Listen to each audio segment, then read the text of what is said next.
Hi, friends. Today I'm going to tell you about 5 fresh fantasy books that I think are going to interest you. I'm going to offer you a journey to France or an eerie under the sea adventure. Also, you could go into a Russian American home or a Gothic estate. Our first stop, Paris, France, 1789. Bonjour, mon ami. If you're conflicted about whether or not you want to read a fantasy novel, historical fiction, romance, or a fast-paced page turner, look no further than All That Glitters. This book was previously called Enchantee, and then it became the first book in the series Enchantee, so the name changed to All That Glitter. Be wary of that whenever you go to the library to check it out. The author's name is Gita Trelease. There's quite a few books called All That Glitters, so just know the author's name. Again, I'm going to repeat it, Gita Trelease. Anyways, this story follows Camille Darbon. She's an orphan who lives amongst beggars, thieves, revolutionaries, and magicians. She's the middle sibling of, she's got a younger sister and an unpredictable older brother with a gambling problem. Life's pretty difficult for her and her siblings, but she has a secret. She can transform scraps of metal into coins. So she has the potential to pull herself out of poverty and her family too. But can she do it without compromising herself? We'll see. We'll follow Camille through the streets of Paris and into the courts of King Louis and Queen Marie Antoinette. She climbs the aristocratic ladder, leaving behind poverty and desperation in the streets of Paris. We'll get to seek pleasure and indulgences with the aristocrats of Versailles. This book has magic, hunger, history, desperation, revolution, gambling, romance, and exciting new inventions of the times. Is this book for you? Our next stop is a Gothic fantasy, and we're going under the sea. The sea listens. The sea knows. This is a story about a 16-year-old girl named Talia. Joanne Meyer wrote this book. It's called Beneath the Haunting Sea. Talia, the main character, and her mother live a life of luxury. Talia is a soon-to-be empress of half the world. But after a turbulent siege of power, Talia and her mother are banished to a faraway province on a cold seaside estate. Now their future is uncertain. Talia takes an unpredictable path to seek truth about herself in the intriguing world that is murky, shadowy, and uneasy.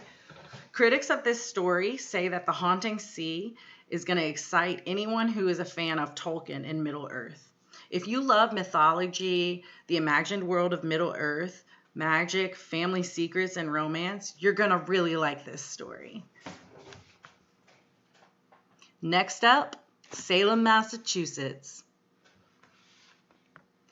When Isabel Sterling, the writer of the book These Witches Don't Burn, was asked about what inspired her to write this story, she said that she put herself in the mindset of the witch named Hannah, who is a teenager who lives in Salem, Massachusetts. She kind of had the mindset of, if these fools only knew what real witches were like.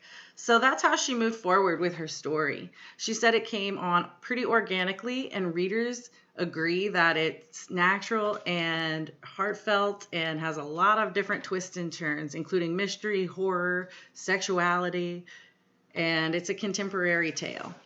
So this book is called These Witches Don't Burn, and it's a fun contemporary tale of an elemental witch named Hannah. She lives in Salem, Massachusetts. Again, you might think that witches are free to practice magic in this historically spooky town, but actually in this story, Hannah and her coven are forced to keep their magic to themselves and away from the norms, the non-humans, the non-witch humans.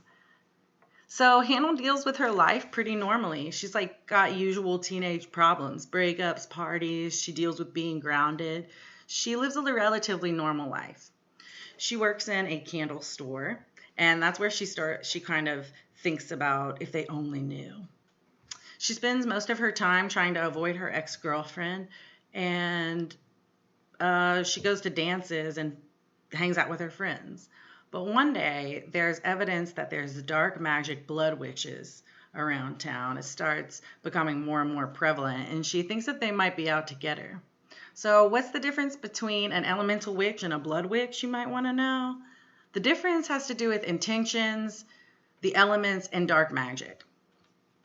This book details the stereotypes of witches and witch hunters from a teenager's point of view.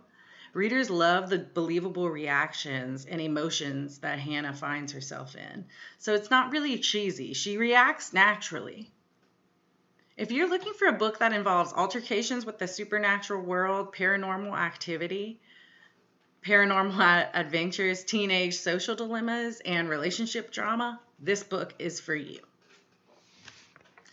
Next up, we're going into a Russian-American home where folklore looms.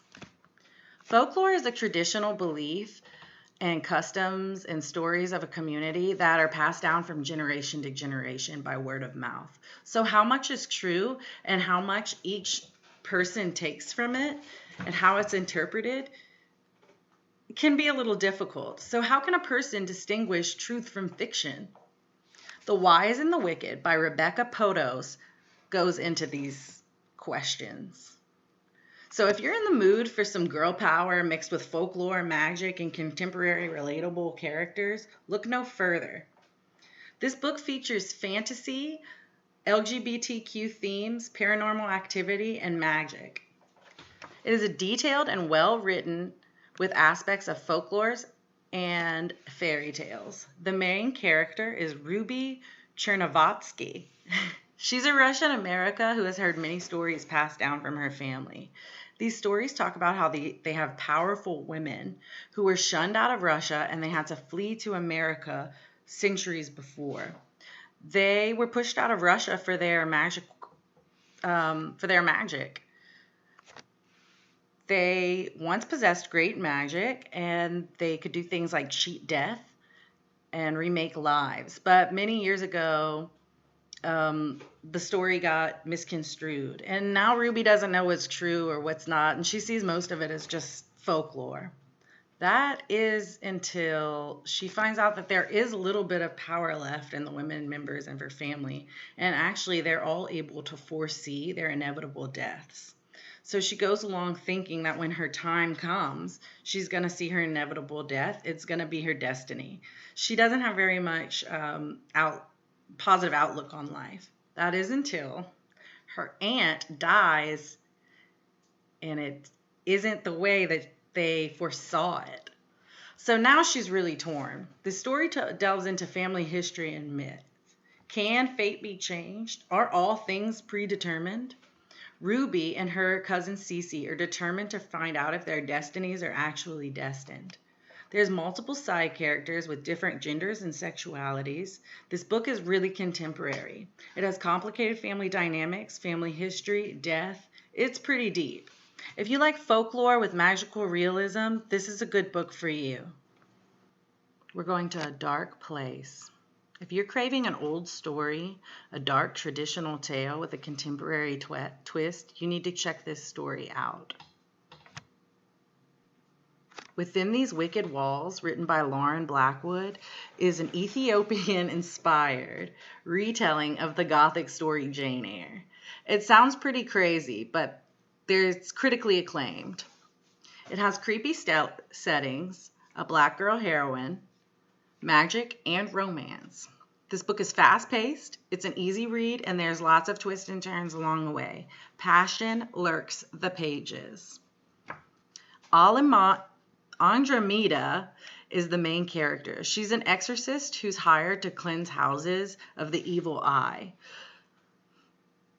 But when a handsome heir hires her to do the job far beyond her training, she has to succumb to some outlandish rules. She wants to leave, but she's forced to stay. If she leaves, there's a curse. What's going to happen?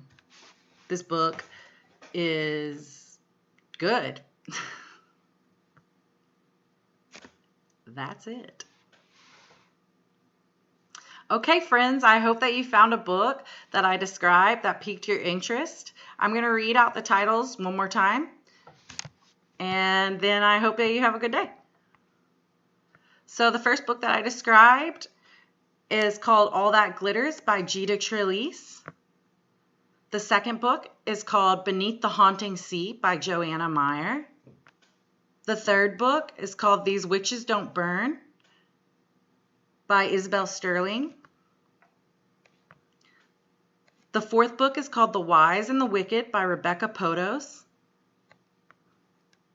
And finally, the fifth book is called Within These Wicked Walls by Lauren Blackwood. Have a good day.